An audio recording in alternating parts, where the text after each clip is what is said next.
ਸਤਿ ਸ਼੍ਰੀ ਅਕਾਲ। ਤੁਸੀਂ ਜੁੜੇ ਹੋਏ ਹੋ ਪੰਜਾਬੀ ਰੇਡੀਓ ਯੂਐਸਏ ਦੇ ਨਾਲ ਤੇ ਮੈਂ ਹਾਂ ਪ੍ਰਵੀਨ ਸ਼ਰਮਾ ਲੈ ਕੇ ਹਾਜ਼ਰ ਹਾਂ ਪ੍ਰੋਗਰਾਮ ਖਬਰ ਤੇ ਨਜ਼ਰ। ਖਬਰ ਤੇ ਨਜ਼ਰ ਪ੍ਰੋਗਰਾਮ ਦੇ ਵਿੱਚ ਕਈ ਅਹਿਮ ਤੇ ਕਈ ਖਾਸ ਖਬਰਾਂ ਨੂੰ ਲੈ ਕੇ ਚਰਚਾ ਕਰਨ ਦੇ ਲਈ ਜੁੜ ਚੁੱਕੇ ਨੇ ਪੰਜਾਬ ਤੋਂ ਸੀਨੀਅਰ ਪੱਤਰਕਾਰ ਦੀਪਕ ਸ਼ਰਮਾ ਚਨਾਰਥਲ ਜੀ। ਸ਼ਰਮਾ ਸਤਿ ਸ਼੍ਰੀ ਅਕਾਲ, ਸਵਾਗਤ ਹੈ ਜੀ ਪੰਜਾਬੀ ਰੇਡੀਓ ਯੂਐਸਏ ਤੇ। ਸਤਿ ਸ਼੍ਰੀ ਅਕਾਲ ਪ੍ਰਵੀਨ ਜੀ, ਸਾਰੇ ਦਰਸ਼ਕਾਂ ਨੂੰ ਸਰੋਤਿਆਂ ਨੂੰ ਪਿਆਰ ਭਰੀ ਸਤਿ ਸ਼੍ਰੀ ਅਕਾਲ। ਸਤਿ ਸ਼੍ਰੀ ਅਕਾਲ ਜੀ। ਪ੍ਰੋਗਰਾਮ ਦੇ ਵਿੱਚ ਅੱਗੇ ਵਧਣ ਤੋਂ ਪਹਿਲਾਂ ਧੰਨਵਾਦ ਕਰਦੇ ਚੱਲੀਏ ਸਪਾਂਸਰਸ ਦਾ, ਜਿਹੜੇ ਜ਼ਰੀਆ ਬਣਦੇ ਨੇ ਇਹਨਾਂ ਪ੍ਰੋਗਰਾਮਾਂ ਨੂੰ ਤੁਹਾਡੇ ਤੱਕ ਪਹੁੰਚਾਉਣ ਦੇ ਲਈ। ਖਾਲਸਾ ਇੰਸ਼ੋਰੈਂਸ ਏਜੰਸੀ ਵਾਲੇ, ਜਿਨ੍ਹਾਂ ਤੋਂ ਤੁਸੀਂ ਹਰ ਤਰੀਕੇ ਦੀ ਇੰਸ਼ੋਰੈਂਸ ਲੈ ਸਕਦੇ ਹੋ। ਇੰਸ਼ੋਰੈਂਸ ਬਾਰੇ ਪਤਾ ਕਰਨ ਲਈ ਇਹਨਾਂ ਦਾ ਨੰਬਰ ਹੈ 468-272-2500। ਇਹ 1992 ਤੋਂ ਲਗਾਤਾਰ ਇੰਸ਼ੋਰੈਂਸ ਬਿਜ਼ਨਸ ਦੇ ਵਿੱਚ ਸ਼ਾਨਦਾਰ ਸੇਵਾਵਾਂ ਦੇ ਰਹੇ ਨੇ ਤੇ ਅਮਰੀਕਾ ਭਰ ਦੇ ਵਿੱਚ ਇੰਸ਼ੋਰੈਂਸ ਕਰਦੇ ਨੇ। ਓਬਾਮਾ ਕੇਅਰ, ਮੈਡੀਕੇਅਰ ਜਾਂ ਫਿਰ ਕਵਰਡ ਕੈਲੀਫੋਰਨੀਆ ਬਾਬਤ ਪਾਲਿਸੀ ਕਰਵਾਉਣ ਦੇ ਲਈ, ਸਲਾਹ ਲੈਣ ਦੇ ਲਈ ਅੱਜ ਹੀ ਕਾਲ ਕਰੋ 468-272-2500 ਤੇ। ਟਰਕੀਅਨ ਇਮੀਗ੍ਰੇਸ਼ਨ ਲਾਅ ਫਰਮ ਵਾਲੇ, ਜੇ ਟਰਕੀਅਨਾਂ ਟੋਨੀ ਟਰਕੀਅਨਾਂ ਦੇ ਨਾਲ ਤੁਸੀਂ ਯੂਐਸ ਇਮੀਗ੍ਰੇਸ਼ਨ ਬਾਬਤ ਕੋਈ ਵੀ ਸਲਾਹ ਕਰਨੀ ਹੈ, ਕੋਈ ਵੀ ਸਵਾਲ ਪੁੱਛਣਾ, ਤੇ ਇਹਨਾਂ ਦਾ ਨੰਬਰ ਹੈ 415-909-0503। ਗੁਰਦੀਪ ਸਿੰਘ ਬਿਰਦੀ ਕਲੋਵਿਸ, ਮਨਦੀਪ ਸਿੰਘ, ਸੰਦੀਪ ਕੌਰ ਸੈਨ ਹੋਜ਼ੇ, ਅਮਰੀਕ ਸਿੰਘ ਅਟਵਾਲ, ਜਰਨੈਲ ਸਿੰਘ ਯੂਬਾ ਸਿਟੀ, ਜਿੰਦ ਕੌਰ ਅਨਾਇਤ ਕੌਰ ਬੇਕਰਸਫੀਲਡ, ਮਹਿੰਦਰ ਕੌਰ ਮੋਟੂ ਯੂਬਾ ਸਿਟੀ ਤੇ ਜਰਨੈਲ ਸਿੰਘ ਸਿਆਟਲ ਤੋਂ। ਇਹਨਾਂ ਸਾਰੇ ਹੀ ਸਪਾਂਸਰਸ ਦਾ ਬਹੁਤ ਬਹੁਤ ਧੰਨਵਾਦ। ਤੇ ਜੇਕਰ ਤੁਸੀਂ ਵੀ ਪੰਜਾਬੀ ਰੇਡੀਓ ਯੂਐਸਏ ਦੇ ਇਹਨਾਂ ਪ੍ਰੋਗਰਾਮਾਂ ਨੂੰ ਸਪਾਂਸਰ ਕਰਨਾ ਚਾਹੁੰਦੇ ਹੋ ਤਾਂ ਸਟੂਡੀਓ ਦਾ ਨੰਬਰ ਹੈ 408-272-5200।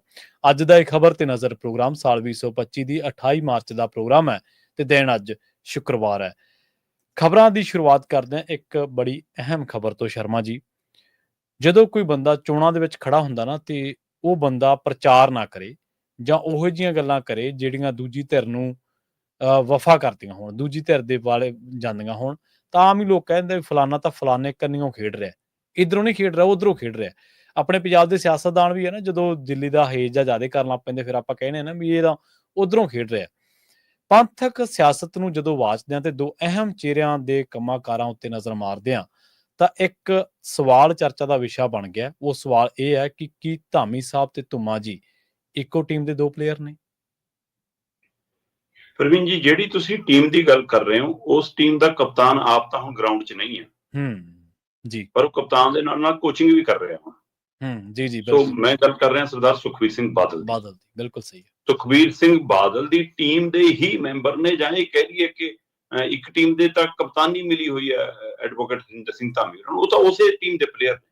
ਪਰ ਬਾਬਾ ਧੁੰਮਾ ਅੱਜ ਬਾਹਰ ਖੜੇ ਨਜ਼ਰ ਆਉਂਦੇ, ਚਾਹੇ ਉਹ ਸ਼੍ਰੀ ਅਨੰਦਪੁਰ ਸਾਹਿਬ 'ਚ ਪੰਥਕ ਇਕੱਠ ਕਰਦੇ ਨੇ, ਚਾਹੇ ਕੱਲ ਤੇਜਾ ਸਿੰਘ ਸੁੰਦਰੀ ਹਾਲ ਦੇ ਬਾਹਰ ਵੱਡੀ ਇਕੱਤਰਤਾ ਕਰਦੇ ਨੇ, ਉਹ ਬਾਹਰ ਖੜੇ ਨਜ਼ਰ ਆਉਂਦੇ ਨੇ। ਪਰ ਕੱਲ ਦੀ ਬਜਟ ਇਜਲਾਸ ਦੇ ਦੌਰਾਨ ਪੂਰੀ ਗਤੀਵਿਧੀ ਨੂੰ ਜਦੋਂ ਤੁਸੀਂ ਬੜੀ ਮਹੀਨਤਾ ਨਾਲ ਦੇਖੋਗੇ ਨਾ, ਫਿਰ ਤੁਹਾਨੂੰ ਝਲਕਾਰਾ ਸਪਸ਼ਟ ਦਿਖੂਗਾ ਕਿ ਧਾਮੀ ਤੇ ਧੁੰਮਾ ਤਾਂ ਇੱਕੋ ਟੀਮ ਵੱਲੋਂ ਖੇਡੀ ਜਾਂਦੇ ਨੇ, ਇੱਕੋ ਟੀਮ ਦੇ ਦੋ ਪਲੇਅਰ ਨੇ। ਹੁਣ ਇਸ ਨੂੰ ਪੜਾਅ ਦਰ ਪੜਾਅ ਸਮਝੋ। ਅੱਜ ਜਿਹੜੀਆਂ ਖਬਰਾਂ ਦੀ ਆਪਾਂ ਚਰਚਾ ਕਰਨ ਜਾ ਰਹੇ ਹਾਂ ਨਾ, ਇਹ ਚਾਰੋਂ ਪੰਜੋ ਖਬਰਾਂ ਪੰਜਾਬ ਦੇ ਹਵਾਲੇ ਨਾਲ, ਪੰਥਕ ਸਿਆਸਤ ਦੇ ਹਵਾਲੇ ਬਹੁਤ ਗੰਭੀਰ ਨੇ। ਜੀ ਪ੍ਰਵੀਨ ਜੀ, ਕੱਲ ਬਜਟ ਇਜਲਾਸ ਸੀ ਸ਼੍ਰੋਮਣੀ ਗੁਰਦੁਆਰਾ ਪ੍ਰਬੰਧਕ ਕਮੇਟੀ ਦਾ, ਔਰ ਆਪਾਂ 2 ਦਿਨ ਪਹਿਲਾਂ, 1 ਦਿਨ ਪਹਿਲਾਂ ਇਹਦੇ ਤੇ ਲਗਾਤਾਰ ਮੰਥਨ ਕਰਦੇ ਆ ਰਹੇ ਹਾਂ ਕਿ ਬਜਟ ਨੂੰ ਪਾਸ ਕਰਾਉਣ 'ਚ ਕੋਈ ਦਿੱਕਤ ਨਹੀਂ। ਮਸਲਾ ਆਉਣਾ ਸਿੰਘ ਸਾਹਿਬਾਨ ਵਾਲੇ ਨਿਯੁਕਤੀਆਂ ਵਾਲੇ ਮਸਲੇ ਤੇ, ਉਹਨਾਂ ਦੀ ਵਾਪਸੀ ਵਾਲੇ ਮਸਲੇ ਤੇ, ਜਾਂ ਹਟਾਉਣ ਵਾਲਾ ਜਾਂ ਨਵੇਂ ਲਿਆਉਣ ਵਾਲੇ ਮਸਲੇ ਤੇ, ਉਹਦੇ ਤੇ ਹੈ। ਹੁਣ ਇਹ ਸਾਰੀ ਪ੍ਰਕਿਰਿਆ ਦੇ ਦਰਮਿਆਨ ਸ਼੍ਰੋਮਣੀ ਕਮੇਟੀ ਨੇ ਆਪਣਾ ਬਜਟ ਪਾਸ ਕੀਤਾ ਜੀ। ਕਹਿੰਦੇ ਜੀ 13 ਅਰਬ 86 ਕਰੋੜ 47 ਲੱਖ 80 ਹਜ਼ਾਰ ਵਾਲਾ ਬਜਟ ਪਾਸ ਹੈ। ਪਿਛਲੀ ਵਾਰ 12 ਅਰਬ 60 ਕਰੋੜ ਵਾਲਾ ਸੀ, ਇਸ ਵਾਰ 13 ਅਰਬ 86 ਕਰੋੜ ਵਾਲਾ, ਪਿਛਲੀ ਵਾਰ ਨਾਲੋਂ 10% ਦੇ ਕਰੀਬ ਵੱਧ ਹੈ। ਸੋ ਕੋਈ ਦਿੱਕਤ ਨਹੀਂ ਆਈ, ਬਜਟ ਪਾਸ ਹੋ ਗਿਆ। ਹੁਣ ਬਜਟ ਪਾਸ ਹੋਣ ਤੋਂ ਬਾਅਦ ਜਿਹੜੇ ਬਾਕੀ ਕੋਈ ਮਤੇ ਹੁੰਦੇ ਨੇ, ਉਹਨਾਂ ਦੇ ਉੱਤੇ ਚਰਚਾ ਹੋਣੀ ਹੁੰਦੀ ਹੈ ਪਰ ਉਹਨਾਂ ਦੇ ਉੱਤੇ ਉਹ ਏਜੰਡਿਆਂ ਤੇ ਚਰਚਾ ਕਰਨ ਦੀ ਬਜਾਏ ਸਿੱਧੇ ਮਤੇ ਪੜ੍ਹਨੇ ਸ਼ੁਰੂ ਕਰ ਦਿੱਤੇ ਗਏ। ਠੀਕ ਹੈ ਜੀ। ਹੁਣ ਇਹਨਾਂ ਏਜੰਡਿਆਂ ਦੇ ਹਵਾਲੇ ਨਾਲ ਬੀਬੀ ਕਿਰਨਜੋਤ ਕੌਰ ਕਹਿੰਦੀ ਕਿ ਮੈਂ 42 ਮੈਂਬਰਾਂ ਦੇ ਨਾਂ ਦਸਤਖਤ ਕਰਾ ਕੇ ਦਿੱਤੀ ਹੋਈ ਸੀ ਚਿੱਠੀ ਕਿ ਸਾਡਾ ਏਜੰਡਾ ਜੀ। ਹੁਣ ਉਹ ਕਹਿੰਦੀ ਜਦੋਂ ਮੈਂ ਖੜੀ ਹੁੰਨੀ ਆ ਤੇ ਮੈਨੂੰ ਧੱਕੇ ਮਾਰੇ ਜਾਂਦੇ ਨੇ, ਘੇਰਾਬੰਦੀ ਕੀਤੀ ਜਾਂਦੀ ਆ, ਮੈਨੂੰ ਮਾਈਕ ਨਹੀਂ ਦਿੱਤਾ ਜਾਂਦਾ। ਜੇ ਰੌਲਾ ਪਾ ਕੇ ਮਾਈਕ ਮਿਲਦਾ ਵੀ ਤਾਂ ਧਾਮੀ ਜੀ ਕਹਿੰਦੇ ਮੇਰੇ ਵਾਲੇ ਮਾਈਕ ਤੇ ਬੋਲ ਲਓ, ਹੈ ਨਾ। ਜਦੋਂ ਉਸ ਮਾਈਕ ਤੇ ਬੋਲਣ ਲੱਗਦੀਆਂ, ਅਜੇ ਗੱਲੇ ਕਹੀ ਸੀ ਕਿ ਸਾਡੇ ਵਾਲੇ ਏਜੰਡੇ ਦਾ ਕੀ ਬਣਿਆ ਜੀ, 42 ਮੈਂਬਰਾਂ ਨੇ ਲਿਖ ਕੇ ਦਿੱਤਾ ਹੋਇਆ ਕਿ ਜਥੇਦਾਰਾਂ ਦੀ ਬਹਾਲੀ ਬਾਰੇ ਕੀ ਹੈ ਜੀ, ਹੈ ਨਾ। ਤੇ ਕਹਿੰਦੇ ਜਦੇ ਅੱਗੇ ਗੱਲ ਨਹੀਂ ਕੀਤੀ, ਮੈਨੂੰ ਤਾਂ ਫਿਰ ਮਾਈਕ ਖੋਲਿਆ ਜਾਂਦਾ। ਉਸ ਤੋਂ ਬਾਅਦ ਇਹ ਬਾਹਰ ਆ ਜਾਂਦੇ ਨੇ, ਰੋਸ ਮੁਜ਼ਾਹਰਾ ਹੁੰਦਾ, ਪ੍ਰਦਰਸ਼ਨ ਹੁੰਦਾ। ਹੋ ਸਕਦਾ ਕਿ ਇਹ ਹੁਣ ਜੇ 33 ਮੈਂਬਰ ਹੋਣ, 30+ ਮੈਂਬਰ ਹੋਣ, ਤਾਂ ਆਪਣਾ ਵੱਖਰਾ ਇਜਲਾਸ ਵੀ ਆਉਂਦੇ ਦਿਨਾਂ 'ਚ ਬੁਲਾ ਲੈਣ, ਹੈ ਨਾ। ਇਹ ਹੁਣ ਅੱਗੇ ਚਲੀ ਗਈ ਗੱਲ। ਪਰ ਇਹ ਸਾਰੀ ਪ੍ਰਕਿਰਿਆ ਨੂੰ ਜਦੋਂ ਤੁਸੀਂ ਦੇਖੋਗੇ ਫਿਰ ਸਮਝ ਆਊਗਾ ਕਿ ਕੱਲ ਇੱਕ ਬਾਹਰ ਅੰਕੜੇ ਦਿੱਤੇ ਗਏ ਜੀ ਕਿ ਜੀ ਧਾਮੀ ਦੇ ਹੱਕ ਦੇ ਵਿੱਚ 111 ਜਾਂ 112 ਮੈਂਬਰ ਭੁਗਤੇ। ਹੁਣ ਸਵਾਲ ਇਹ ਹੈ ਕਿ ਐਡਵੋਕੇਟ ਹਰਿੰਦਰ ਸਿੰਘ ਧਾਮੀ ਜਦੋਂ ਗਏ ਸੀ ਤਦ ਇੰਝ ਦਿਖਾ ਕੇ ਗਏ ਸੀ ਕਿ ਵੀ ਸਿੰਘ ਸਾਹਿਬ ਨੇ ਆਹ ਜਿਹੜੀ ਟਿੱਪਣੀਆਂ ਕੀਤੀਆਂ ਇਹਨੂੰ ਠੇਸ ਪਹੁੰਚਾਈ, ਜਦੋਂ ਕਿ ਮੇਰਾ ਇਰਾਦਾ ਨਹੀਂ ਸੀ, ਮੈਂ ਪਰੇ ਹੋ ਗਿਆ। ਹਾਂਜੀ ਹਾਂਜੀ। ਤੇ ਉਸ ਤੋਂ ਬਾਅਦ ਜਥੇਦਾਰਾਂ ਨੂੰ ਤੋੜਤਾ, ਕੰਮ ਹੋ ਗਿਆ, ਗੜਗੱਜ ਲਿਆਂਦਾ, ਉਹ ਲੱਗ ਗਿਆ, ਸਾਰਾ ਕੁਝ ਹੋਣ ਤੋਂ ਬਾਅਦ ਧਾਮੀ ਸਾਹਿਬ ਵਾਪਸ ਆ ਗਏ। ਤੇ ਕੱਲ ਜੋ ਧਾਮੀ ਉਹਨਾਂ ਨੇ ਰੋਲ ਨਿਭਾਇਆ ਉਹ ਤੋਂ ਇਹ ਸਪਸ਼ਟ ਹੋ ਗਿਆ ਕਿ ਭਾਈ ਤੁਸੀਂ ਕੁਝ ਬਦਲਣ ਲਈ ਨਹੀਂ ਗਏ ਸੀ, ਕੋਈ ਸਿਧਾਂਤ ਲਾਗੂ ਕਰਾਉਣ ਲਈ ਨਹੀਂ ਆਏ, ਤੁਸੀਂ ਉਸੇ ਤਨਖਾਹ ਤੇ ਕੰਮ ਕਰਨ ਲਈ ਆਏ ਹੋ। ਇਹ ਤੁਹਾਡਾ ਜਾਣਾ ਵੀ ਇੱਕ ਖੇਡ ਦਾ ਹਿੱਸਾ ਹੀ ਸੀ ਤੇ ਹੁਣ ਵਾਪਸ ਆਉਣਾ ਵੀ ਉਸੇ ਖੇਡ ਦਾ ਹਿੱਸਾ ਜੀ ਜੀ। ਕਿਉਂਕਿ ਜੇ ਸੱਚਮੁੱਚ ਕੱਲ 111-12 ਮੈਂਬਰ ਸੀ ਤੁਹਾਡੇ ਕੋਲ ਤੇ ਜਿਹੜੇ 42 ਦਾ ਦਮ ਭਰਦੇ ਉਹਨਾਂ ਦੇ ਹਿੱਸੇ ਦਾ ਫਿਰ 11-12 ਮੈਂਬਰ ਰਹਿ ਗਏ, ਤੁਹਾਡੇ ਕੋਲ 111-12, ਉਹਨਾਂ ਕੋਲ ਇਕੱਲੇ 11-12। ਤੇ ਜੇ ਇਹ ਸਥਿਤੀ ਸੀ ਫਿਰ ਕੱਲ ਉਹਨਾਂ ਦੇ ਏਜੰਡੇ ਤੇ ਮਤਾ ਪਵਾ ਕੇ, ਵੋਟਾਂ ਪਵਾ ਕੇ, ਖਰਚ ਕਰਾ ਕੇ ਪਰੇ ਕਰ ਦਿੰਦੇ। ਸਹੀ ਹੈ, ਬਿਲਕੁਲ। ਮੇਰੇ ਡਰ ਕਿਸ ਗੱਲ ਦਾ? ਪ੍ਰਵੀਨ ਜੀ, ਜਦੋਂ ਬੀਬੀ ਜਗੀਰ ਕੌਰ ਪਹਿਲੀ ਵਾਰ ਮਤਲਬ ਕਿ ਧਾਮੀ ਦੇ ਸਾਹਮਣੇ ਖੜੀ ਸੀ ਤਦ 42 ਤੋਂ ਵੱਧ ਵੋਟਾਂ ਲੈ ਗਈ ਸੀ। ਹਾਂਜੀ ਹਾਂਜੀ। ਤੇ ਪਿਛਲੀ ਵਾਰ ਸਿਰਫ 17 ਵੋਟਾਂ ਸੀ ਉਹਦੀਆਂ। ਤੇ ਧਾਮੀ ਸਾਹਿਬ ਪਿਛਲੀ ਵਾਰ 106 ਵੋਟਾਂ ਲੈ ਕੇ ਗਏ। ਤੇ ਕੱਲ ਆਪਾਂ ਲਗਾਤਾਰ ਗੱਲ ਕਰ ਰਹੇ ਸੀ ਕਿ 185 ਚੋਂ 31 ਇਸ ਦੁਨੀਆ 'ਚ ਨਹੀਂ ਹੈਗੇ, 4 ਅਸਤੀਫਾ ਦੇ ਚੁੱਕੇ ਨੇ। ਜੇ 35 ਬਾਹਰ ਕਰ ਦਈਏ ਤਾਂ 150 ਮੈਂਬਰ ਬਚਦਾ, 150 ਚ 123 ਮੈਂਬਰ ਆਏਗਾ। 123 ਚੋਂ ਜੇ 111-12 ਮੈਂਬਰ ਤੁਹਾਡੇ ਨਾਲ ਨੇ ਤੇ ਵਿਰੋਧ 'ਚ ਸਿਰਫ 11-12 ਨੇ, ਫਿਰ ਤੁਸੀਂ VOTING ਕਰਾ ਕੇ ਆਪਣੀ ਤਾਕਤ ਸਾਬਤ ਕਰ ਲੈਂਦੇ ਨਾ। ਮਤਲਬ ਜੇ ਤੁਸੀਂ ਸਿਰਫ ਇਸੇ ਗੱਲ ਨੂੰ ਮੰਨਦੇ ਹੋ ਕਿ ਵੀ ਬਾਹਰ ਤਾਂ ਜਾ ਕੇ ਉਹਨਾਂ ਦੇ ਹੱਕ 'ਚ ਇੰਨੇ ਬੈਠੇ, ਨਹੀਂ ਜਨਾਬ, ਜੇਕਰ ਅੰਦਰ ਉਸ ਹਿਸਾਬ ਨਾਲ ਗੱਲ ਹੁੰਦੀ ਫਿਰ ਕੀ ਹੁੰਦੀ। ਜਾਂ ਕੱਲ ਸਿਧਾਂਤ ਤੇ ਮੈਨੇਜਮੈਂਟ ਭਾਰੀ ਪਈ ਆ। ਸੁਖਬੀਰ ਸਿੰਘ ਬਾਦਲ ਲਗਾਤਾਰ ਉੱਥੇ ਬੈਠ ਕੇ ਮੈਨੇਜ ਕਰ ਰਹੇ ਸੀ, ਠੀਕ ਹੈ, ਤੇ ਉਹ ਮੈਨੇਜ ਕਰਨ 'ਚ ਇਸ ਲਈ ਕਾਮਯਾਬ ਹੋਏ ਕਿ ਇਹ 211 ਵਾਲਾ ਹਾਊਸ ਹੈ। ਅੱਜ ਸੰਗਤ ਦੇ ਅੰਦਰ ਕੀ ਭਾਵ ਹੈ ਤੇ ਤੁਹਾਡੇ ਧੜੇ ਵਾਲੇ ਮੈਂਬਰ ਕਿਹੜੀਆਂ ਮਜਬੂਰੀਆਂ ਕਰਨ ਉੱਥੇ ਖੜੇ ਨੇ। ਉਹਨਾਂ ਲਈ ਗੁਰੂ, ਸਿਧਾਂਤ, ਬਾਅਦ ਚੋਂ ਸੁਖਬੀਰ, ਧਾਮੀ ਪਹਿਲਾਂ ਜੀ ਜੀ। ਤੇ ਇਹ ਸਾਰੀ ਸਥਿਤੀ ਦੇ ਵਿੱਚ ਤੁਸੀਂ ਸਾਰੀ ਕਾਰਵਾਈ ਪਾ ਲਈ। ਪਰ ਜੀ ਧੂਮਾ ਸਾਹਿਬ ਬਾਹਰ ਧਰਨਾ ਲਾ ਕੇ ਬੈਠੇ ਸੀ। ਮੈਂ ਕੱਲ ਵੀ ਗੱਲ ਕਰ ਰਿਹਾ ਸੀ, ਮੈਂ ਅੱਜ ਵੀ ਬੜੀ ਗੰਭੀਰਤਾ ਨਾਲ ਗੱਲ ਕਰ ਰਿਹਾ ਕਿ ਧੂਮਾ ਹੋਰਾਂ ਦਾ ਜੋ ਏਜੰਡਾ ਸੀ ਕਿ ਜੀ ਜਥੇਦਾਰਾਂ ਦੀ ਵਾਪਸੀ, ਮੁੜ ਬਹਾਲੀ, ਨਵੀਂ ਜਥੇਦਾਰਾਂ ਦੇ ਲਈ ਨੀਮਾਬਲੀ, ਸਿਧਾਂਤ, ਪੰਥਕ ਇਕੱਠ, ਇਹ ਸਾਰਾ ਕੁਝ ਏਜੰਡਾ ਮੈਂ ਕਹਿੰਦਾ ਸਹੀ ਸੀ। ਪਰ ਕੱਲ ਧਰਨੇ ਦਾ ਸਥਾਨ ਬਿਲਕੁਲ ਗਲਤ ਸੀ। ਠੀਕ ਹੈ ਜੀ। ਪ੍ਰਵੀਨ ਜੀ, ਤੇਜਾ ਸਿੰਘ ਸਮੁੰਦਰੀ ਹਾਲ ਸ਼੍ਰੀ ਦਰਬਾਰ ਸਾਹਿਬ ਦੇ ਗਲਿਆਰੇ ਚਾਹੁੰਦਾ ਹੈ ਤੇ ਦਰਬਾਰ ਸਾਹਿਬ ਦੇ ਚੌਗਿਰਦੇ 'ਚ, ਉਸ ਗਲਿਆਰੇ 'ਚ ਜਿੱਥੇ ਲੋਕ ਸਕੂਨ ਲਈ, ਰੂਹਾਨੀਅਤ ਲਈ, ਹੈ ਨਾ, ਗੁਰੂ ਅੱਗੇ ਆਪਣੀ ਰਜੋਈ ਜੋਦੜੀ ਕਰਨ ਲਈ ਜਾਂਦੇ ਨੇ, ਤੁਸੀਂ ਉੱਥੇ ਰੋਸ ਮੁਜ਼ਾਹਰੇ ਕਰੋਗੇ? ਤੁਸੀਂ ਉਸ ਸਥਾਨ ਦੇ ਉੱਤੇ ਧਰਨੇ ਲਾਓਗੇ? ਇਹ ਕਿਹੜੀ ਪਿਰਤ ਪਾ ਰਹੇ ਹੋ? ਔਰ ਉਹ ਵੀ ਦਮਦਮੀ ਟਕਸਾਲ ਦੀ ਅਗਵਾਈ ਹੇਠ, ਜਿਹਦਾ ਆਪਣਾ ਇੱਕ ਬੜਾ ਸ਼ਾਨਾਮਤੀ ਇਤਿਹਾਸ ਰਿਹਾ। ਬਿਲਕੁਲ ਸਹੀ। ਤੇ ਇਹ ਕਿਹੜੀ ਪਿਰਤ ਪਾ ਰਹੇ ਹੋ? ਕੱਲ ਕੋਈ ਵੀ ਚੱਕ ਕੇ 4 ਟੂਟਰੂ ਆ ਜਾ ਕਰਨਗੇ ਇੱਥੇ ਪ੍ਰਦਰਸ਼ਨ ਕਰਨਗੇ ਧਰਨਾ। ਇਹ ਕਿੱਥੋਂ ਦੀ? ਸੋ ਇਹ ਸਾਰੀ ਪ੍ਰਕਿਰਿਆ ਦੇ ਦਰਮਿਆਨ ਮੈਂ ਇੱਕ ਦਿਨ ਪਹਿਲਾਂ ਵੀ ਗੱਲ ਕੀਤੀ ਸੀ ਕਿ ਜੇ ਅੰਦਰ 160-62 ਵਾਲੀ ਖੇਡ ਹੋ ਜਾਵੇ ਤਾਂ ਕੁਝ ਵੀ ਵਿਗੜ ਸਕਦਾ। ਤੇ ਉਹਦੇ ਵਿੱਚੋਂ 20-22 ਮੈਂਬਰ ਤਾਂ ਸਿੱਧੇ ਸੰਤ ਸਮਾਜ ਦੇ ਨੇ, ਜਿਨ੍ਹਾਂ ਚੋਂ ਸਭ ਤੋਂ ਜ਼ਿਆਦਾ ਗਿਣਤੀ ਵਾਲੇ ਇਹ ਧੁੰਮੇ ਹੋਰਾਂ ਦੀ ਨੇ। ਬਾਹਰ ਤੁਸੀਂ ਧਰਨਾ ਲਾ ਕੇ ਬੈਠੇ ਹੋ ਕਿ ਜੀ ਜਥੇਦਾਰਾਂ ਦੀ ਬਹਾਲੀ ਤੇ ਗੱਲ ਹੋਵੇ, ਨੀਮਾਬਲੀ ਤੇ ਗੱਲ ਹੋਵੇ, ਮੁੜ ਕੇ ਤੁਸੀਂ ਤਿੰਨੋਂ ਜਥੇਦਾਰਾਂ ਦੀ ਬਹਾਲੀ ਦੀ ਮੰਗ ਕਰਦੇ ਸੀ। ਜੀ ਜੀ। ਅੰਦਰ ਤੁਹਾਡੇ ਉਮੀਦਵਾਰ ਜਿਨ੍ਹਾਂ ਨੂੰ ਤੁਸੀਂ ਟਿਕਟਾਂ ਦਵਾ ਕੇ SGPC ਦੇ ਮੈਂਬਰ ਬਣਾਇਆ ਹੋਇਆ, ਉਹ ਧਾਮੀ ਦੇ ਪਾਲੇ 'ਚ ਬੈਠੇ ਸੀ, ਧਾਮੀ ਦੀ ਗੋਦੀ 'ਚ ਬੈਠੇ ਸੀ। ਤੇ ਫਿਰ ਦੋਏ ਕਿਹਦੇ ਵੱਲੋਂ ਖੇਡ ਰਹੇ ਸੀ ਤੁਸੀਂ ਜਨਾਬ? ਦੂਸਰੇ ਪਾਸੇ ਅੰਦਰ ਵਾਲਾ ਕੰਮ ਨਿਬੇੜ ਕੇ ਧਾਮੀ ਸਾਹਿਬ ਬਾਹਰ ਆ ਕੇ ਧੂਮਾ ਜੀ ਕੋਲ ਬੈਠ ਗਏ। ਉਹ ਅੱਛਾ। ਤੇ ਕੀ ਕਿਹਾ ਕਿ ਜੀ ਦੱਸੋ ਜੀ। ਲਓ ਜੀ, ਕਹਿੰਦੇ ਜੀ ਅਸੀਂ ਅੰਦਰ ਕਰਿਆ ਕੀ ਮਤਾ ਕਰਿਆ ਜੀ, ਆ ਮਤੇ ਪਾਸ ਕੀਤੇ ਜਿਹੜੇ SGPC ਨੇ, ਆ ਸਾਰੇ ਮਤਿਆਂ ਦੀ ਕਾਪੀ ਹੈ। ਉਹਦੇ ਵਿੱਚੋਂ ਇੱਕ ਮਤਾ ਮੈਂ ਪੜ੍ਹ ਕੇ ਸੁਣਾਉਣਾ। ਜਰਨਲ ਇਜਲਾਸ ਵਿੱਚ ਪਾਸ ਕੀਤੇ ਗਏ ਅਹਿਮ ਮਤੇ ਰਾਹੀਂ ਸ਼੍ਰੀ ਅਕਾਲ ਤਖਤ ਸਾਹਿਬ ਦੇ ਜਥੇਦਾਰ ਦੀ ਯੋਗਤਾ, ਨਿਯੁਕਤੀ, ਕਾਰਜ ਖੇਤਰ ਅਤੇ ਸੇਵਾ ਮੁਕਤੀ ਸੰਬੰਧੀ ਨਿਯਮ ਨਿਰਧਾਰਿਤ ਕਰਨ ਨੂੰ ਪ੍ਰਵਾਨਗੀ ਦੇ ਦਿੱਤੀ ਗਈ। ਇਸ ਸੰਬੰਧ ਵਿੱਚ ਪੰਥਕ ਨੁਮਾਇੰਦਿਆਂ ਦੀ ਉੱਚ ਪੱਧਰੀ ਕਮੇਟੀ ਗਠਿਤ ਕਰਨ ਦਾ ਫੈਸਲਾ ਕੀਤਾ ਗਿਆ ਜੋ ਇਸ ਕਾਰਜ ਨੂੰ ਮੁਕੰਮਲ ਕਰੇਗੀ। ਮਤਲਬ ਤੁਸੀਂ ਜੀ ਹੁਣ ਸ਼੍ਰੀ ਅਕਾਲ ਤਖਤ ਸਾਹਿਬ ਦੇ ਜਥੇਦਾਰ ਨੂੰ ਲਿਆਉਣ ਲੱਗੇ, ਉਸ ਨੂੰ ਤੋੜਨ ਲੱਗੇ, ਉਸ ਦੀ ਚੋਣ ਲੱਗੇ, ਹੈ ਨਾ। ਇੱਕ ਨਿਯਮ ਬਣਾ ਲਿਆ ਕਿ ਆਹ ਪੰਥ ਦੀ ਕਮੇਟੀ ਆ, ਸਾਂਝੀ ਕਮੇਟੀ, ਇਹਦੀ ਰਾਏ ਨਾਲ ਲੱਗੂਗਾ। ਤੇ ਆ ਜਾ ਕੇ ਤੁਸੀਂ ਧੂਮਾ ਜੀ ਨੂੰ ਪੜ੍ਹ ਕੇ ਸੁਣਾਤਾ ਕਿ ਲਓ ਜੀ ਅਸੀਂ ਨਿਯਮ ਬਣਾਤਾ। ਤੇ ਧੂਮਾ ਜੀ ਇਕੱਠ ਨੂੰ ਕੀ ਕਹਿੰਦੇ ਨੇ ਕਿ ਲਓ ਜੀ ਆਪਣੀ ਇੱਕ ਮੰਗ ਮੰਨ ਹੋ ਗਈ, ਜੈਕਾਰਾ ਛੱਡੋ, ਚਲੋ ਚੱਲੀਏ, ਨਿਬੜ ਗਿਆ। ਬਈ ਤੁਸੀਂ ਤਾਂ ਆਏ ਸੀ ਜਥੇਦਾਰਾਂ ਦੀ ਬਹਾਲੀ ਕਰਾਉਣ। ਨਿਯਮਾਵਲੀ ਤੋਂ ਉਦੋਂ ਅਗਲਾ ਪਿਛਲੇ ਬਾਅਦ ਮਾਮਲਾ ਨਾ ਪਿਛਲੇ ਜਥੇਦਾਰਾਂ ਵਾਲਾ ਕੀ ਬਣਿਆ ਥੋੜਾ ਜਿਹੜੀ ਕਰਨ ਆਏ ਸੀ।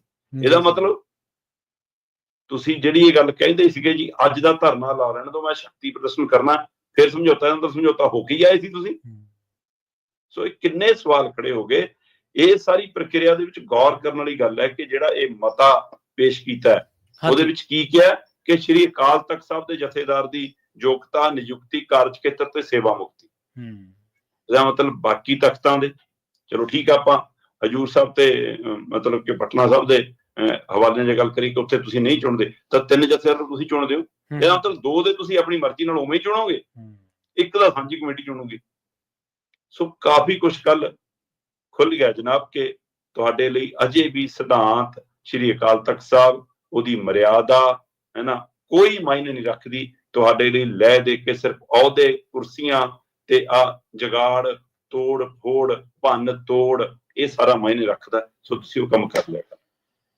ਚੰਗਾ ਜਿਹੜਾ ਕੋਈ ਵੀ ਸ਼ਖਸੀਅਤ ਆ, ਖਾਸ ਕਰਕੇ ਪੰਥਕ ਸ਼ਖਸੀਅਤ, ਉਹ ਸਿਰਫ ਇਸ ਕਰਕੇ ਚੰਗੀ ਨਹੀਂ ਗਿਣੀ ਜਾਂਦੀ ਕਿ ਉਹਦਾ ਕਿਰਦਾਰ ਸਹੀ ਹੈ, ਉਹਨੇ ਕਿਸੇ ਨਾਲ ਠੱਗੀ ਚੋਰੀ ਨਹੀਂ ਕੀਤੀ ਜਾਂ ਕਿਸੇ ਵੀ ਤਰੀਕੇ ਦੇ ਨਾਲ। ਕਿਹੜੇ ਅਹਿਮ ਮਸਲਿਆਂ ਦੇ ਉੱਤੇ ਉਹਨਾਂ ਦੇ ਫੈਸਲੇ ਕਿਹੜੇ ਅਹਿਮ ਰਹੇ, ਇਸ ਤੋਂ ਵੀ ਉਹਨਾਂ ਦੀ ਸ਼ਖਸੀਅਤ ਬਾਰੇ ਜਿਹੜਾ ਉਹ ਅੰਦਾਜ਼ਾ ਲੱਗਦਾ। ਤੇ ਧਾਮੀ ਸਾਹਿਬ ਬਾਰੇ ਜੋ ਆਪਾਂ ਅਤੀਤ ਦੇ ਵਿੱਚ ਗੱਲਾਂ ਕੀਤੀਆਂ, ਉਹ ਹੁਣ ਹੌਲੀ ਹੌਲੀ ਉਹਨਾਂ ਦੇ ਕਿਰਦਾਰ ਨੂੰ ਆਪਣੇ ਆਪ ਹੀ ਫਿੱਕੀਆਂ ਪਾ ਰਹੀਆਂ ਨੇ।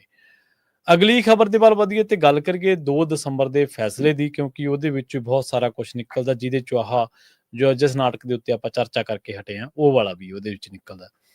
ਉਸ ਫੈਸਲੇ ਦੀ ਗੱਲ ਕੀਤੀ ਹੈ ਮਨਪ੍ਰੀਤ ਸਿੰਘ ਇਆਲੀ ਨੇ, ਕੀਤੀ ਹੈ ਵਿਧਾਨ ਸਭਾ ਦੇ ਵਿੱਚ। ਹੁਣ ਸਵਾਲ ਖੜਾ ਇਹ ਹੋ ਗਿਆ ਕਿ ਕੀ ਉਹਨਾਂ ਨੇ ਕੋਈ ਗਲਤੀ ਕਰ ਲਈ ਹੈ ਜੀ? ਪ੍ਰਵੀਨ ਜੀ, ਉਹਦੇ ਨਾਲੋਂ ਵੀ ਪਹਿਲਾਂ ਹਰਜੋਤ ਬੈਂਸ ਨੇ ਮੁੱਦਾ ਛੂਇਆ। ਠੀਕ ਹੈ ਜੀ, ਸਵਾਲ ਉਹਦੇ ਤੇ ਵੀ ਆਉਣਾ। ਹਰਜੋਤ ਬੈਂਸ ਪੰਜਾਬ ਦੇ ਸਿੱਖਿਆ ਮੰਤਰੀ ਨੇ, ਆਮ ਆਦਮੀ ਪਾਰਟੀ ਦੇ MLA ਨੇ, ਉਧਰੋਂ ਬਣੇ ਹੋਏ ਮੰਤਰੀ ਨੇ, ਤੇ ਪੰਜਾਬ ਦੇ ਬਜਟ ਇਜਲਾਸ ਦੇ ਦੌਰਾਨ ਪੰਜਾਬ ਦੀ ਵਿਧਾਨ ਸਭਾ ਦੇ ਵਿੱਚ ਉਹ ਜਥੇਦਾਰਾਂ ਨੂੰ ਰਾਤੋਂ ਰਾਤ ਹਟਾਉਣ ਵਾਲਾ ਮਸਲਾ ਪੇਸ਼ ਕਰਦੇ, ਸਪੈਸ਼ਲ ਮਤਾ ਲਿਆ ਕੇ ਉਸ ਦੇ ਉੱਤੇ ਬਹਿਸ ਕਰਦੇ ਨੇ ਜੀ। ਸਵਾਲ ਇਹ ਹੈ ਕਿ ਹਰਜੋਤ ਸਿੰਘ ਬੈਂਸ ਨੇ ਜਦੋਂ ਪੰਜਾਬ ਵਿਧਾਨ ਸਭਾ 'ਚ ਗੱਲ ਛੂਈ ਕਿ ਜੀ ਰਾਤੋਂ ਰਾਤ ਜਥੇਦਾਰਾਂ ਨੂੰ ਹਟਾਇਆ ਗਿਆ ਜੀ, ਮੈਂ ਵੀ ਸਿੱਖ ਹਾਂ ਜੀ, ਅਸੀਂ ਵੀ ਇਸ ਨੂੰ ਮੰਨਦੇ ਹਾਂ ਜੀ, ਇਹ ਤਰੀਕਾ ਸਹੀ ਨਹੀਂ ਗਾ। ਫਿਰ ਸਪੀਕਰ ਸਾਹਿਬ ਨੇ ਕਿਸੇ ਨੂੰ ਸਜ਼ਾ ਲਾ ਦੇਣੀ ਹੈ। ਸਹੀ ਹੈ। ਸਪੀਕਰ ਸਾਹਿਬ ਨੇ ਕਿਸੇ ਨੂੰ ਜੇਲ੍ਹ ਕਰਾ ਦੇਣੀ ਹੈ ਨਾ। ਕੀ ਹੁਣ ਪੰਜਾਬ ਦੀ ਵਿਧਾਨ ਸਭਾ ਤੈਅ ਕਰਿਆ ਕਰੂਗੀ ਜਥੇਦਾਰ ਕਿਹਨੇ ਲੱਗਣਾ, ਕਿਹਨੇ? ਬਿਲਕੁਲ ਸਹੀ ਹੈ, ਅਹਿਮ ਨੁਕਤਾ ਸਹੀ ਹੈ। ਇੱਕ ਧਾਰਮਿਕ ਖੇਤਰ ਦਾ ਕਾਰਜ ਹੈ ਨਾ, ਤੁਸੀਂ ਪੰਜਾਬ ਦੀ ਵਿਧਾਨ ਸਭਾ 'ਚ ਕਿਵੇਂ ਲਿਆ ਸਕਦੇ ਹੋ? ਇੱਕ ਪਾਸੇ ਹਰਜੋਤ ਬੈਂਸ, ਦੂਸਰੇ ਪਾਸੇ ਇਸੇ ਗੱਲ ਤੇ ਫਿਰ ਮਨਪ੍ਰੀਤ ਇਆਲੀ ਖੜੇ ਹੋਏ। ਠੀਕ ਹੈ ਜੀ। ਮਨਪ੍ਰੀਤ ਇਆਲੀ ਨੇ ਉੱਥੇ 2 ਦਸੰਬਰ ਵਾਲੀ ਇਬਾਰਤ ਦੇ ਹਵਾਲੇ ਨਾਲ ਗੱਲ ਕੀਤੀ ਕਿ 2 ਦਸੰਬਰ ਨੂੰ ਅਕਾਲ ਤਖਤ ਸਾਹਿਬ ਤੋਂ ਜੋ ਹੁਕਮਨਾਮੇ ਆਏ ਜੀ, ਉਹਨਾਂ ਨੂੰ ਪ੍ਰਵਾਨ ਨਹੀਂ ਕੀਤਾ ਗਿਆ। ਜੇ ਉਹਨਾਂ ਅਨੁਸਾਰ ਕਾਰਵਾਈ ਹੁੰਦੀ, ਮੈਂ ਵੀ ਅਕਾਲੀ ਦਲ ਦਾ ਹੀ ਮੈਂਬਰ ਹਾਂ ਜੀ, ਉਹ ਚੰਗਾ ਹੁੰਦਾ ਅਕਾਲੀ ਦਲ ਲਈ, ਹੈ ਨਾ, ਉਹ ਮੰਨੇ ਜਾਣਾ ਚਾਹੀਦਾ ਸੀ। ਇਹ ਸਾਰੀ ਗੱਲ ਕੀ 2 ਦਸੰਬਰ ਦੇ ਫੈਸਲੇ ਹੁਣ ਪੰਜਾਬ ਵਿਧਾਨ ਸਭਾ ਲਾਗੂ ਕਰਾਊਗੀ? ਸਹੀ ਹੈ, ਬਿਲਕੁਲ। ਇੱਕ ਪਾਸੇ ਅਸੀਂ ਧਰਮ ਦੇ ਨਾਤੇ ਸਭ ਤੋਂ ਉੱਪਰ ਮੰਨਦੇ ਹਾਂ, ਸਾਡੇ ਲਈ ਸੁਪਰੀਮ ਹੈ ਸ਼੍ਰੀ ਅਕਾਲ ਤਖਤ ਸਾਹਿਬ ਜੀ। ਸਹੀ ਹੈ। ਜੇ ਆਪਾਂ ਸਿੱਖ ਪੰਥ, ਸਿੱਖ ਸਿਧਾਂਤ ਦੇ ਹਵਾਲੇ ਨਾਲ ਦੇਖੀਏ, ਤੇ ਜੇ ਉਹ ਸੁਪਰੀਮ ਹੈ, ਫਿਰ ਉਸ ਨੂੰ ਅਸੀਂ ਇਸ ਦੁਨਿਆਵੀ ਵਿਧਾਨ ਸਭਾ ਦੇ ਅੰਦਰ ਕਿਉਂ ਬਚ ਰਹੇ ਹਾਂ? ਦੁਨਿਆਵੀ ਸੰਸਦ ਦੇ ਵਿੱਚ ਕਿਉਂ ਉਹਦੇ ਤੇ ਮੰਥਨ ਕਰ ਰਹੇ ਹਾਂ? ਅਸੀਂ ਇਹ ਦਿਖਾਉਣਾ ਚਾਹੁੰਦੇ ਹਾਂ ਕਿ ਉੱਥੇ ਵਾਲੇ ਫੈਸਲੇ ਤੁਸੀਂ ਲਾਗੂ ਕਰਾਓ ਜੀ। ਵਿਧਾਇਕਾਂ ਮੰਤਰੀਆਂ ਦਾ ਤਾਂ ਕੰਮ ਹੀ ਨਹੀਂ। ਦੂਸਰੇ ਪਾਸੇ ਜੇ ਆਪਾਂ ਸੰਵਿਧਾਨ ਅਨੁਸਾਰ ਦੇਖੀਏ ਤਾਂ ਪੰਜਾਬ ਦੀ ਵਿਧਾਨ ਸਭਾ ਕਿਸੇ ਇੱਕ ਧਰਮ ਦੀ ਲਈ ਨਹੀਂ ਬਣੀ। ਬਿਲਕੁਲ ਸਹੀ। ਕਿਸੇ ਧਾਰਮਿਕ ਮਸਲੇ ਲਈ ਨਹੀਂ ਬਣੀ। ਕੱਲ ਨੂੰ ਦੂਜੇ ਧਰਮ ਵਾਲੇ ਆ ਜਾਣਗੇ, ਉੱਠ ਕੇ ਆਪਣੀ ਗੱਲਾਂ ਕਰਨਗੇ ਜੀ, ਸਾਡੇ ਵਾਲੇ ਪੁਜਾਰੀ ਲਵਾ ਦਿਓ ਜੀ, ਸਾਡੇ ਵਾਲਾ ਪਾਦਰੀ ਲਵਾ ਦਿਓ ਜੀ, ਫਿਰ ਉਧਰ ਨੂੰ ਜਾਇਓ, ਫਿਰ ਉੱਥੇ ਫੈਸਲੇ ਹੋਣਗੇ। ਤੁਹਾਨੂੰ ਪੰਜਾਬ ਦੇ ਜਿਹੜੇ ਮੁੱਦਿਆਂ ਦੇ ਲਈ ਚੁਣਿਆ, ਤੁਸੀਂ ਉਹ ਮੁੱਦਿਆਂ ਤਾਂ ਗੱਲ ਨਹੀਂ ਕਰਨੀ। ਹੁਣ ਮਨਪ੍ਰੀਤ ਇਆਲੀ ਦੇ ਇਸ ਮਸਲੇ ਨੂੰ ਛੂਹਣ ਤੋਂ ਬਾਅਦ ਜੀ, ਹੈ ਨਾ, ਅਕਾਲੀ ਦਲ ਬਾਦਲ ਧਿਰ ਨੇ ਕੱਲ ਪ੍ਰੈਸ ਕਾਨਫਰੰਸ ਕੀਤੀ, ਅਗਲੇ ਨੇ ਸਵਾਲ ਖੜਾ ਕਰਤਾ ਕਿ ਦੱਸੋ ਵੀ ਤੁਸੀਂ ਕਿਸ ਨਾਤੇ ਬੋਲ ਰਹੇ ਸੀ, ਉੱਥੇ ਕਿਸ ਪਹਿਲੂ ਤੇ ਬੋਲ ਰਹੇ ਸੀ। ਸੋ ਇਸ ਲਈ ਅਕਾਲ ਤਖਤ ਸਾਹਿਬ ਦਾ ਮਸਲਾ, ਸ਼੍ਰੋਮਣੀ ਗੁਰਦੁਆਰਾ ਪ੍ਰਬੰਧਕ ਕਮੇਟੀ ਦਾ ਮਸਲਾ, ਇਹ ਤਾਂ ਇਹੀ ਕੁਛ ਤਾਂ ਬੀਜੇਪੀ ਚਾਹੁੰਦੀ ਆ ਕਿ ਤਾਕਤਾਂ ਆ ਜਾਣ, ਕਿੰਨੇ ਥਾਵਾਂ ਤੇ ਕਾਮਯਾਬ ਹੋ ਗਏ। ਸੋ ਤੁਸੀਂ ਹੁਣ ਸਿੱਧੀਆਂ ਜੇ ਵਿਧਾਨ ਸਭਾ 'ਚ ਵਿਚਾਰਨ ਲੱਗ ਜਾਓਗੇ ਤਾਂ ਜੋ ਮਾੜਾ ਮੋਟਾ ਲੁਕਮਾ ਉਹ ਵੀ ਖਤਮ ਹੋਣ ਵਾਲਾ, ਖਤਮ ਹੋ ਜਾਊਗਾ। ਸਹੀ ਹੈ, ਬਿਲਕੁਲ। ਸੋ ਇਸ ਦੇ ਉੱਤੇ ਅਯਾਲੀ ਨੂੰ ਤਾਂ ਮੰਥਨ ਕਰਨਾ ਚਾਹੀਦਾ, ਪਰ ਹਰਜੋਤ ਬੈਂਸ ਅੱਡੀਆਂ ਚੱਕ ਕੇ ਕੋਸ਼ਿਸ਼ ਨਾ ਕਰੇ। ਘੱਟੋ ਘੱਟ ਸਪੀਕਰ ਸਾਹਿਬ ਜਿਹੜੇ ਆਪਣੇ ਆਪ ਨੂੰ ਕਹਿੰਦੇ ਨੇ ਕਿ ਮੈਂ ਮਰਿਆਦਾ ਤੋਂ ਵੱਖ ਵਾਂ, ਉਹਨਾਂ ਨੂੰ ਕੱਲ ਰੋਕਣਾ ਟੋਕਣਾ ਚਾਹੀਦਾ ਸੀ, ਹੈਨਾ। ਤੇ ਇਹ ਵੀ ਪਤਾ ਹੋਣਾ ਚਾਹੀਦਾ ਕਿ ਇੱਥੇ ਕੋਸ਼ਿਸ਼ਾਂ ਕਿਸੇ ਸਮੇਂ ਕਾਂਗਰਸ ਨੇ ਵੀ ਜ਼ਿਆਦਾਤਰ ਟੌੜਾ ਦੇ ਅੱਡ ਹੋਣ ਤੋਂ ਬਾਅਦ ਕੀਤੀਆਂ ਸੀ ਕਿ ਅਸੀਂ ਦਾਖਲ ਹੋ ਜਾਈਏ ਸ਼੍ਰੋਮਣੀ ਕਮੇਟੀ। ਬਈ ਮੈਂਬਰ ਖੜਾਓ, ਜਿਹੜਾ ਬੰਦਾ ਸ਼ਖਸੀਅਤ ਹੋਊਗਾ, ਲੋਕ ਕਰ ਲੈਣਗੇ ਫੈਸਲਾ ਕਿਹਨੇ ਜਿੱਤਣਾ ਕਿਤਨੇ ਨਹੀਂ ਜਿੱਤਣਾ।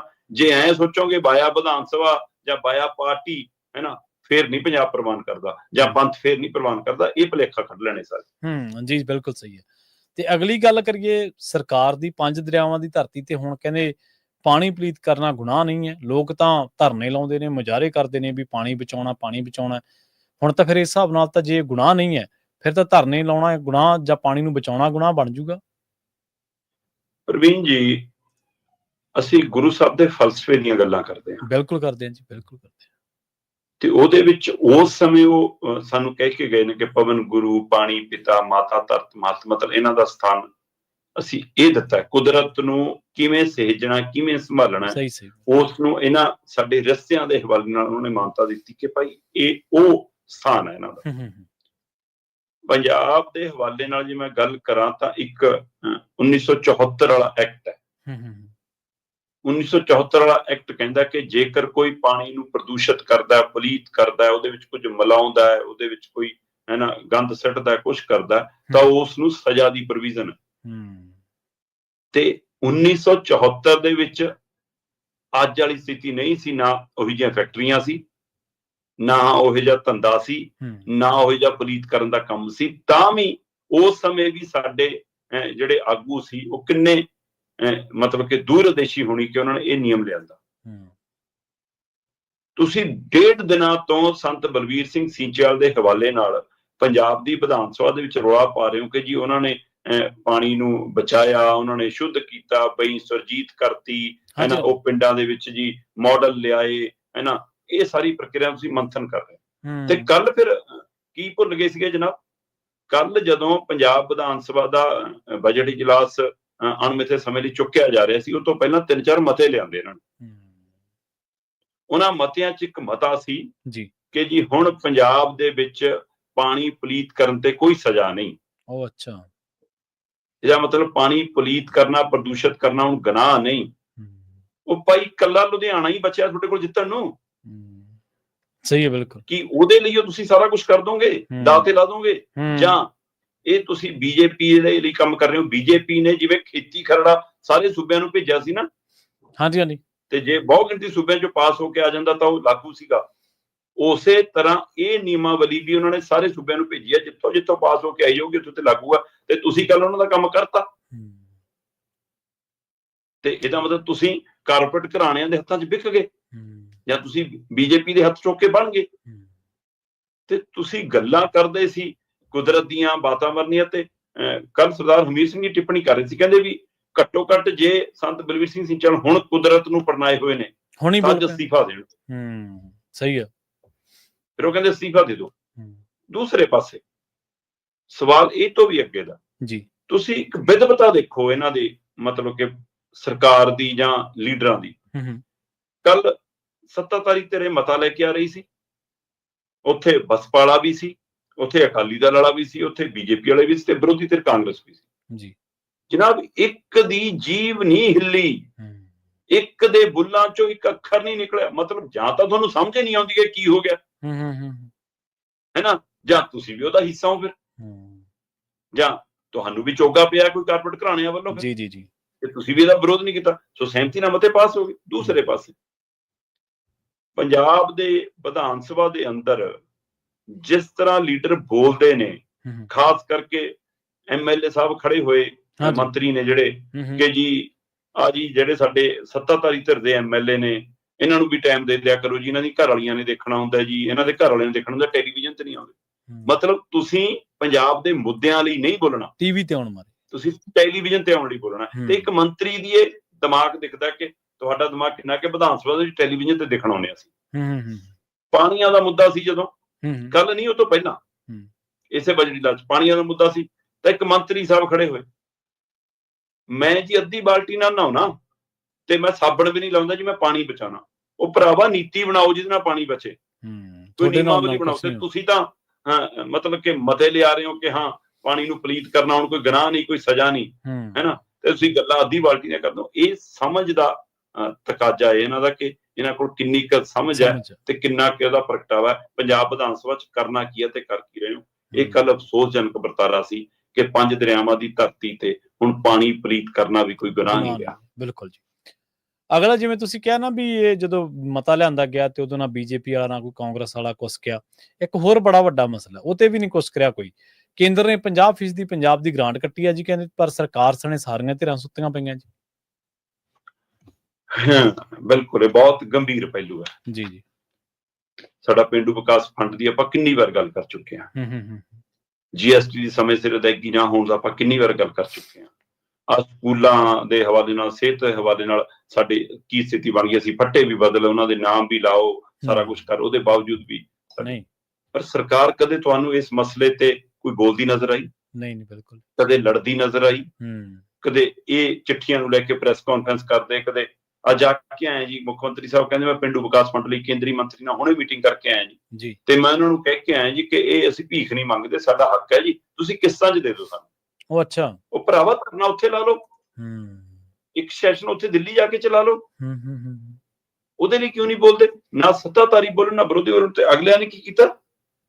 ਪੰਜਾਬ ਦੀ ਜੋ ਗਰੰਟਡ ਗ੍ਰਾਂਟ ਬਣਦੀ ਹੁੰਦੀ ਆ, ਜਿਹੜੀ ਹਰ ਸੂਬਿਆਂ ਨੂੰ ਅਲਾਟ ਹੁੰਦੀ ਆ ਹਰ ਸਾਲ ਬਜਟ ਦੇ ਵਿੱਚ, ਉਹਦੇ ਵਿੱਚ ਆਉਂਦੇ 50% ਤੱਕ ਉਡਾਤਾ। ਮਤਲਬ ਬੰਦਿਆਂ ਦੀ ਤਨਖਾਹ ਭੱਤੇ, ਮੈਂ ਕਹਿੰਦਾ ਬੰਦਿਆਂ ਦੀ ਛੱਡੋ, ਹੋਰ ਪੰਜਾਬ ਦੀ ਵਿਧਾਨ ਸਭਾ ਤੋਂ ਲੈ ਕੇ ਦਿੱਲੀ ਦੀ ਸੰਸਦ ਤੱਕ ਤੁਹਾਡੀ ਆਪਣੀਆਂ ਤਨਖਾਹ, ਆਪਣੇ ਭੱਤੇ ਵੱਧਦੇ ਆ ਰਹੇ ਨੇ, ਤੇ ਲੋਕਾਂ ਲਈ ਜਿਹੜਾ ਪੈਸਾ ਜਾਣਾ ਸੂਬਿਆਂ ਦੀ ਗ੍ਰਾਂਟਾਂ ਤੁਸੀਂ ਘਟਾਉਂਦੇ ਆ ਰਹੇ। ਕਮਾਲ ਆ ਬਈ, ਜਨਸੰਖਿਆ ਵੀ ਵੱਧ ਰਹੀ ਆ, ਮਹਿੰਗਾਈ ਵੀ ਵੱਧ ਰਹੀ ਆ, ਤੇ ਤੁਹਾਡੀ ਗ੍ਰਾਂਟ ਘਟ ਰਹੀ ਆ। ਲੋ ਮੇਰੇ ਕੋਲ ਅੰਕੜੇ ਪਏ ਆ, 2021 ਦੇ ਵਿੱਚ ਪੰਜਾਬ ਨੂੰ ਕੇਂਦਰ ਤੋਂ 20,000 ਕਰੋੜ ਦੀ ਗ੍ਰਾਂਟ ਮਿਲੀ। ਠੀਕ ਹੈ ਜੀ। 20,768 ਕਰੋੜ। ਠੀਕ ਹੈ ਜੀ। ਇਹ 22 ਦੇ ਵਿੱਚ ਵੱਧ ਕੇ 21,976 ਕਰੋੜ ਹੋ ਗਈ। ਇਹਦਾ ਮਤਲਬ ਵਾਧਾ ਹੋਇਆ। ਜੇ ਇਸੇ ਰੇਸ਼ੋ ਚ ਵਾਧਾ ਹੋਵੇ ਕਿ 20 ਤੋਂ 21,976 ਹੋ ਗਈ, ਮਤਲਬ ਲਗਭਗ 22,000 ਕਰੋੜ ਹੋ ਗਈ, ਤਾਂ 25-26 ਤੱਕ ਆਉਂਦੇ ਇਹ 27-28 ਕਰੋੜ ਹੋਣੀ ਚਾਹੀਦੀ ਸੀ। ਪਰ 23 ਚ ਜਾ ਕੇ ਜਨਾਬ 14,000 ਕਰੋੜ ਰਹਿ ਗਈ, ਜਿਹੜੀ ਪਹਿਲਾਂ 20 ਸੀ, ਫਿਰ 21,000 ਹੋਈ, ਤੇ 2023-24 ਦੇ ਬਜਟ ਦੇ ਵਿੱਚ ਸਾਨੂੰ 14,296 ਕਰੋੜ ਦੀ ਗ੍ਰਾਂਟ ਮਿਲੀ ਸਰ। ਠੀਕ ਹੈ ਜੀ ਜੀ। ਤੇ 2024 ਦੇ ਵਿੱਚ ਜਾ ਕੇ 2024-25 ਚ ਇਹੀ ਗ੍ਰਾਂਟ 14 ਤੋਂ ਵੀ ਘਟ ਕੇ 11,000 ਕਰੋੜ ਹੋ ਗਈ। ਤੇ ਇਸ ਵਾਰ ਦੇ ਬਜਟ ਦੇ ਵਿੱਚ 2025-26 ਦੇ ਬਜਟ ਦੇ ਵਿੱਚ ਇਹ ਸਿਰਫ 10,000 ਕਰੋੜ ਰਹਿ ਗਈ। ਜਿਹੜੀ 2021 ਦੇ ਵਿੱਚ 20,000 ਕਰੋੜ ਸੀ ਜੀ, ਉਹ ਜਿਹੜੀ 2022 ਦੇ ਵਿੱਚ 21,000 ਕਰੋੜ ਸੀ, ਉਹ 2025 ਚ ਜਾ ਕੇ 10,000 ਕਰੋੜ ਰਹਿੰਦੀ ਹੈ। 50% ਉਡਾਤੀ ਅਗਲੇ ਨੇ ਤੁਹਾਡੀ। ਕੁਸਕਾ ਕੋਈ ਵੀ ਨਹੀਂ। ਪਹਿਲਾਂ 14,000 ਕਰੋੜ ਕੀਤਾ, 30% ਉਡਾਈ, ਫਿਰ 11,000 ਕਰੋੜ ਕੀਤਾ, 40% ਉਡਾਈ, ਤੇ ਹੁਣ 10,576 ਕਰੋੜ ਤੁਹਾਨੂੰ ਦੇਤਾ। ਆ ਚੱਕੋ ਜੀ, 50% ਗ੍ਰਾਂਟ ਉਡਾਤੀ।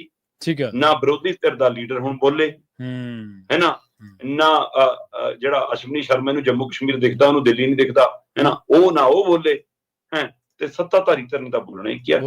ਪਤਾ ਨਹੀਂ, ਮਤਲਬ ਕਿ ਇਹਨਾਂ ਨੂੰ ਡਰ ਲੱਗਦਾ ਹੈ, ਪਤਾ ਨਹੀਂ ਉਹਨਾਂ ਦਾ ਹੁਕਮ ਵਜਾਉਂਦੇ ਨੇ, ਪਤਾ ਨਹੀਂ ਉਧਰ ਜਾਣ ਦੀ ਲਾਲਸਾ ਰੱਖਦੇ ਨੇ, ਹੈ ਨਾ। ਜੋ ਵੀ ਹੈ, ਕੁਛ ਤਾਂ ਹੈ ਕਿ ਇਹ ਕਿਸੇ ਵੀ ਲੀਡਰ ਦੇ ਵਿੱਚ ਪੰਜਾਬ ਦੇ ਹੱਕਾਂ ਲਈ, ਪੰਜਾਬ ਦੀ ਵਿਧਾਨ ਸਭਾ ਚ ਖੜ ਕੇ ਨਹੀਂ ਜੇ ਤੁਸੀਂ ਬੋਲ ਸਕਦੇ। ਸਹੀ, ਬਿਲਕੁਲ। ਫਿਰ ਤੁਸੀਂ ਕਿੱਥੇ ਬੋਲੋਗੇ?